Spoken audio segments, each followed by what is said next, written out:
Bylo by podle mého názoru mimořádnou nespravedlností, kdyby byl Dalton Prejean popraven, aniž by nejprve zasedla porota, která by při vynesení rozsudku vyslechla všechny důkazy.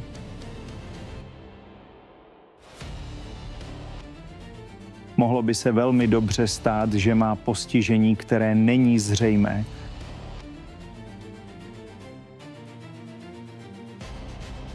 Ale humánní společnost se zaměřuje na příčiny, důvody, proč se věci dějí.